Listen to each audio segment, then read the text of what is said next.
even with back-to-back losses against Cincinnati here, the Giants have the second best record in baseball going back all the way to May 1st, but they've done it with what weighted runs created plus says is a below average overall offense, although they've scored the 10th most runs. So they have been clutch, reliant on clutch hits. And are they too reliant on clutch hitting? We'll get into it next.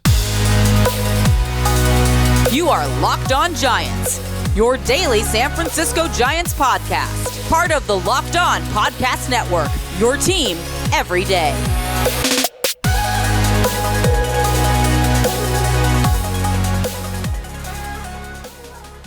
Hello and welcome to Locked On Giants, part of the Locked On Podcast Network, where it's your team every day. My name is Ben Kaspick, and on this show we provide daily episodes Monday through Friday talking about the San Francisco Giants in a way that's data-driven and rational, but also simple, passionate, and accessible to all.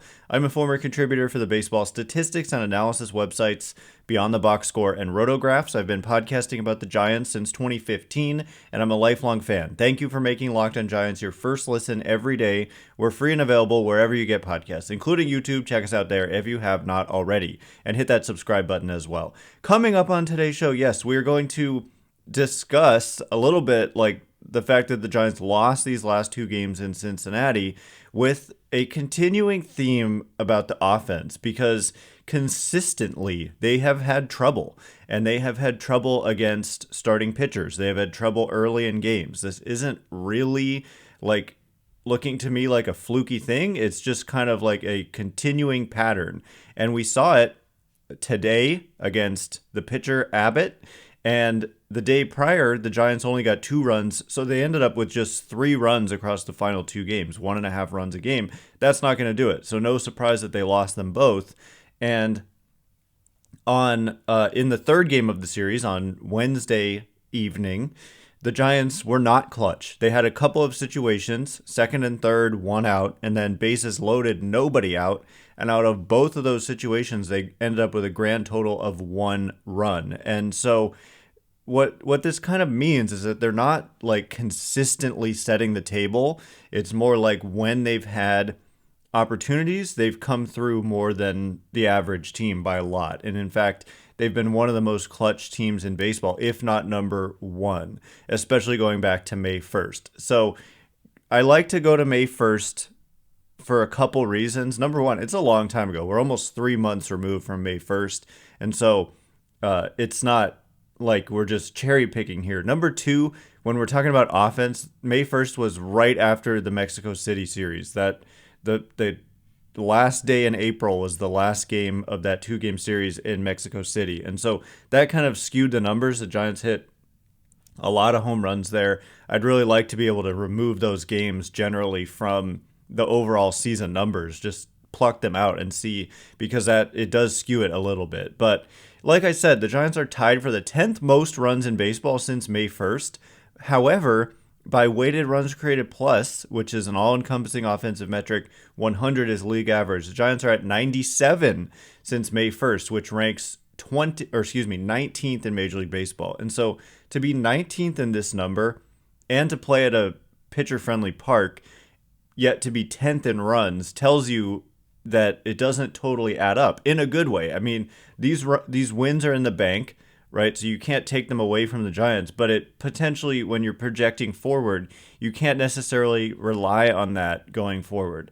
And so, I mean, just to be clear here, like the Washington Nationals are a tick above the Giants offensively in this number, and the Nationals are not good. The Nationals have one of the worst records in the league. That just happens to be where the Giants are going next. The Nationals are 38 and 58. They've scored 403 runs compared to the Giants' 451. And these numbers, by the way, don't include the Thursday morning game. These are through Wednesday night. But when we look at the clutch kind of numbers, we are going to pull up the Giants in clutch situations. So Fangraphs has a way of sorting high leverage situations. So since May 1st, the Giants offense in what Fangraphs categorizes as high leverage situations, we said the overall offense since May 1st, they have a 97 weighted runs created plus.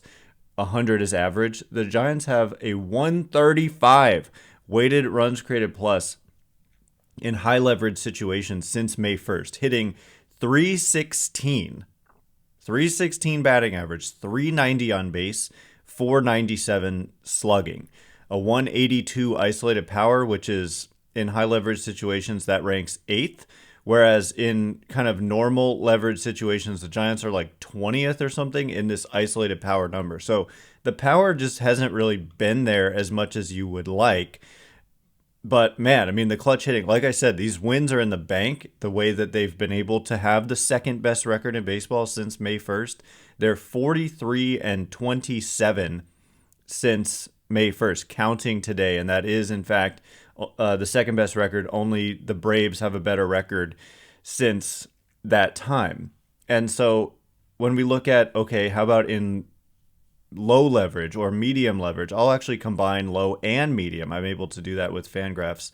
And in low and medium leverage situations combined, the Giants have a 93 weighted runs created plus, hitting just 240 with a 317 on base and 381 slugging. That ranks 23rd out of 30 teams. So second in high leverage situations and 23rd in low and medium leverage situations combined. Just to make sure there's no other craziness going on, I'll just look at low leverage, and the Giants rank 23rd with a 90 weighted runs created plus. And looking at just medium leverage situations, the Giants rank 23rd with a 97 weighted runs created plus. So they're at their worst by this metric, weighted runs created plus, in low leverage situations. In terms of ranking, they're the same, 23rd in both, but a 10% below average offensively in low leverage situations, 3% below average in medium leverage situations, and 35% above average in high leverage situations. So yes, when I'm looking forward ahead, I'm thinking you cannot always rely on that. And I'm not saying that they will or that they expect to.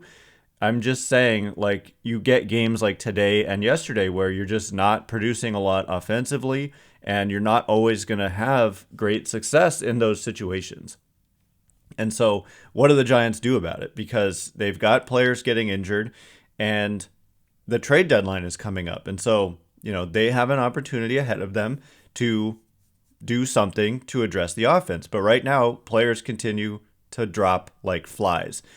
Brandon Crawford is one of them. We'll get into what happened and what are the Giants going to do at the shortstop position in just a minute. And before we do, this episode is brought to you by eBay Motors. For a championship team, it's all about making sure every player is a perfect fit. It's the same when it comes to your vehicle. Every part needs to fit just right. So the next time you need parts and accessories, head to eBay Motors.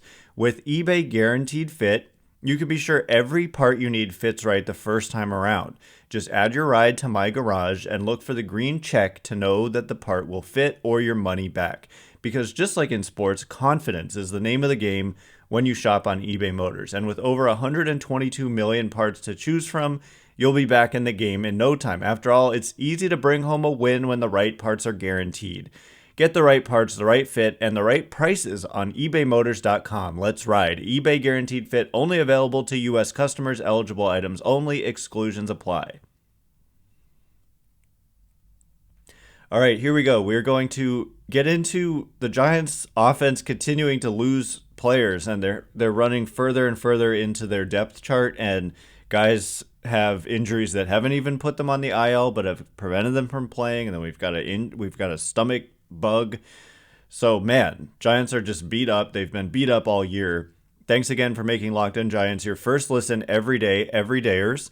Tomorrow on the show, we're going to be doing a mailbag episode. I'm going to look over the ones I have left over and make sure there's enough there and the questions are still relevant. And if they're not, then we're going to put out a prompt on Twitter tonight. So look out for that potentially, and definitely a mailbag coming tomorrow.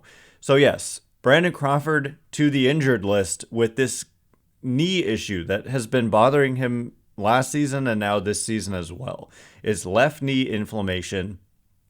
It's a 10-day injured list, and they recalled David VR in a corresponding move. And because JD Davis has been dealing with a stomach bug, he missed the last 2 games.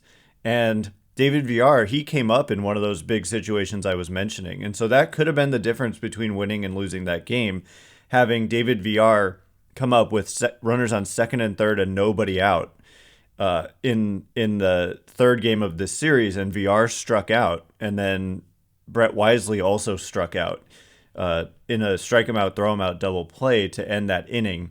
So, yeah, I mean, David Villar has just not produced this season. It's very unfortunate for the team and for him, of course, but that's just what's going on right now. And Brett Wisely is seeing a lot of playing time. They were very complimentary of Wisely on the broadcasts, and I agree with their assessment that the at-bat quality has been better. But at the end of the day, he hasn't really done much with the bat. He's having better at-bats, and he's seeing more pitches. He saw a ton of pitches in one of the games, 35 pitches, the most a Giant had seen since in a 9-inning game since 2018. So that's a positive, but you're just not getting the impact of, a Thairo Estrada. And so they don't have Thairo at second base. They don't have Brandon Crawford at short. Even when they have Brandon Crawford at short, he has struggled this season. And it's a continuation of last season when he also struggled at the plate.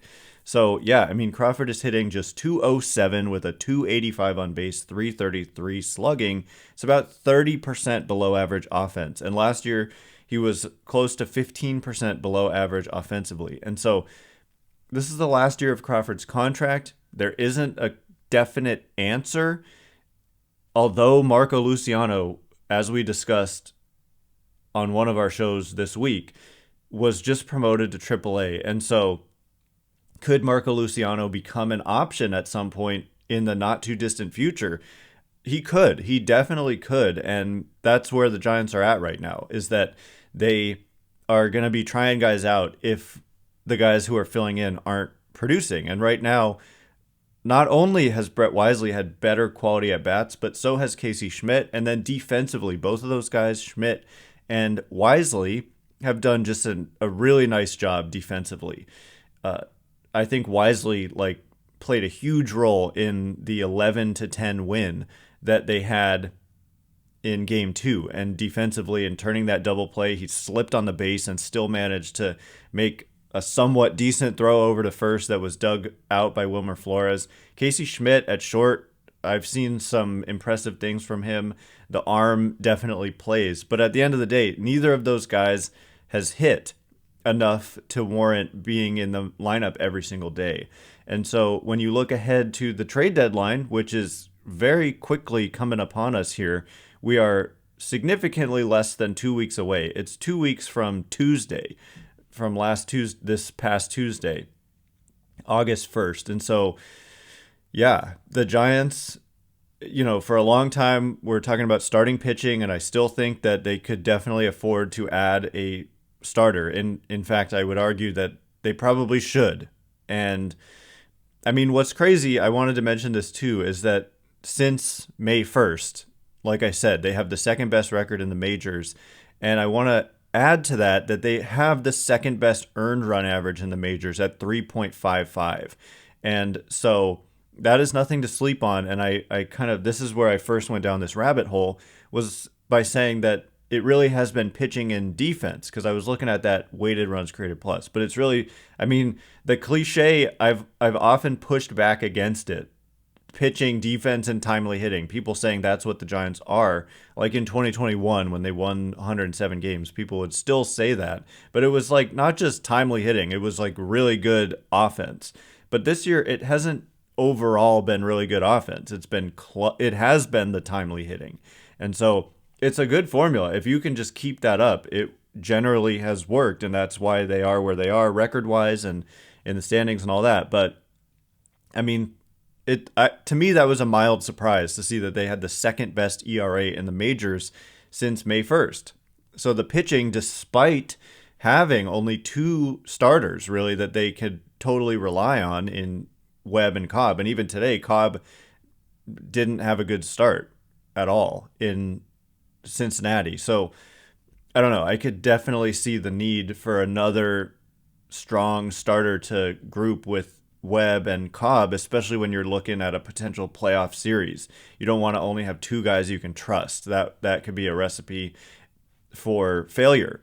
And so I could see the need definitely for a starting pitcher, despite them being good at run prevention over the last almost 3 months.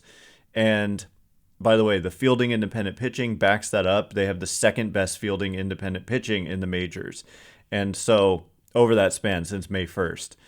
So yeah, and defensively they've been good as well. And that's something I just want to keep saying is like, people were so worried about the defense, but it just really hasn't been a problem this year. And so it just goes to show you, we don't always know what's going to happen. I thought they would be at least average defensively, and they've been better than that.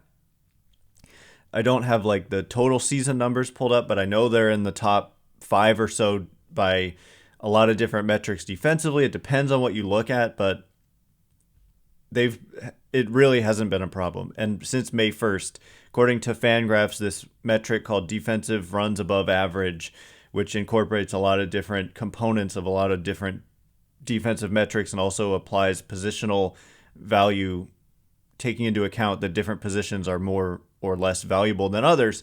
They've been 5th best with about 4 runs above average defensively of value.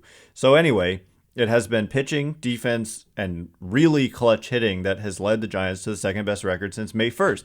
But if it's not sustainable, do they need to trade for a bat? So we will have that conversation momentarily. And first, all right, as promised, do the San Francisco Giants need to trade for a bat? They have scored, they're tied with, I think it's the Astros for the 10th most runs scored since May 1st. And again, we could look back. I just happened to have May 1st pulled up like as a date I wanted to discuss today, but I don't want it. I'm not just cherry picking the date. It's, excluding Mexico City was a big motivation to just kind of look at, and it's almost 3 months. So it's not a small sample really. Thanks again for making Locked On Giants your first listen every day. Everydayers, tomorrow, like I said, a mailbag edition of the show. Going to be some questions about the trade deadline. I anticipate that for sure. And so looking forward to that tomorrow. But do the Giants, we first need to have the conversation. Do the Giants need to trade for a bat at the deadline? We've discussed the potential need for a starting pitcher, but it's becoming more and more clear to me that an impact bat would be really, really nice for the Giants because I don't know. I think that they have the depth to, like I was saying, they don't consistently set the table, but I think having like an impact bat in the middle of it all would just go a long way for the Giants. But there really aren't that many impact bats available. Maybe Shohei Ohtani. We don't even know if he's going to be available. And if he was available, it's going to take a lot to get him. And then is that even wise given that he's just a 2-month rental? And beyond Shohei Ohtani, if you look at like MLB trade rumors and their top 50 trade candidates, there really aren't almost any guys who match up as a fit for the Giants, because I think that their biggest need right now is in the middle infield because, like I said, Crawford and Estrada are out. Crawford has not been great when he's been out there, and you do think about next year when you don't have Crawford under contract anymore and there isn't a good free agent class of shortstops. So yes, Marco Luciano is a possibility. And I think that we probably do see him at some point, in part because they want to see what they have in Luciano and is he their shortstop next year. But you could look at some trade possibilities who are shortstops, like Paul DeJong. Others have mentioned him. I've been hesitant to kind of name him as a fit, but the more I look at the potential trade market that's out there right now, the more I think I would take Paul DeJong because he's a good defensive shortstop, and frankly, he's at this stage of his career pretty arguably a better hitter than Brandon Crawford. He's close to league average offensively and above average defensively. And Crawford, I mean, when they were going to sign Carlos Correa, they were planning to move Crawford to other positions. And so you could get a Paul DeJong from the Cardinals who are having a bad year and they've got kind of a log jam. I've said I like Tommy Edman of the Cardinals, but he would cost a lot more. He's got multiple years of team control. He's a better player, more dynamic, lots of speed, can play multiple positions. I think he's a better fit for the Giants, but I also think the Cardinals want to hold on to him. But I don't know. Paul DeJong, he does make some sense, and largely because he's one of the only guys who seemingly is out there in that middle infield mix who I don't know. There's other guys who are out there who are like just defensive players and don't do much of anything with the bat. And I think that what the Giants could use is honestly an impact bat somewhere, but I don't know that that's really there. Paul DeJong is not necessarily an impact bat, but he could help that middle infield with just more of a known commodity versus what they have in Schmitt and Wisely right now. But if you also want to try out Marco Luciano in the not too distant future, that would sure be interesting as well. But in general, I see the need. I see the need for a bat. You've got Bailey, Wade, Estrada, Crawford, J.D. Davis. I'm thinking of the full-strength team. Mitch Haniger, Mike Yastrzemski, Michael Conforto. So there's not really a lot of room if they're at full strength, but the one spot is like shortstop where, yes, you've got the franchise icon in Crawford, but if you could find a guy who could play there, given that Crawford has seemingly a chronic knee issue at this point, someone who could, though, play other positions like second and outfield would be ideal. And that's where I land on Tommy Edman. He's not an impact bat, but he's an impact kind of like runner and base stealer. And he's also solid with the bat. I mean, the dude has, last year he had 13 homers and 32 stolen bases. Strikeout rate is low, which is another thing that the Giants could use. I think a guy who makes a little bit more consistent contact. And yeah, by these metrics, Edman was worth about 8 runs above average, 8.5 on the bases alone last year, and 18.6 runs above average as a defender. 5.6 Fangraphs wins above replacement. He's currently hurt with a wrist thing. He's got 7 homers and 14 steals, has only been caught once. So that's the kind of dynamic player, and he also plays short, second, and outfield. So if you could find a way to get this guy, I know he's currently hurt, but to me, like in terms of potentially available players, maybe he's not at all available, but I think the Cardinals have to be open-minded. They'd probably want a pitcher in return, and I don't know exactly who or if the Giants really have. I mean, maybe like a Kyle Harrison type, to be honest, because Edman, he's under team control through 2025. So you'd get him for this year with a modest $4.2 million salary, and you'd also be getting those 2 more years of arbitration eligibility. And he went to Stanford, I believe. Yeah, I'm almost positive. And he's only 28 years old. I don't know if he's from the Bay Area, but I believe he went to Stanford. And so anyway, I'm probably just on a pipe dream right now with Edman. And this year hasn't been the best for him. And maybe Harrison is a stretch there, but I don't know that who's the next, Carson Wisenhunt maybe. It might be worth considering, and the Cardinals need pitching. And so anyway, I'm just throwing that out there. Let me know if you have any other ideas. It's people name names, but you have to think about who's actually available. And given how bad the Cardinals have been, I think they have to be open-minded to all possibilities. Anyway, that is all the time we have for today. Thanks again for making Locked On Giants your first listen every day. Everydayers, tomorrow, mailbag. So maybe look out on Twitter for a prompt this evening at Ben Kaspick, Kaspick. Once again, my name is Ben Kaspick. Check me out on Twitter. If you like the show, please consider rating it or leaving a review. It helps me out a lot. So thank you in advance. And thanks to everyone who's done so already. Cannot wait to be with you again tomorrow. Thanks again for listening. You are now Locked On Giants.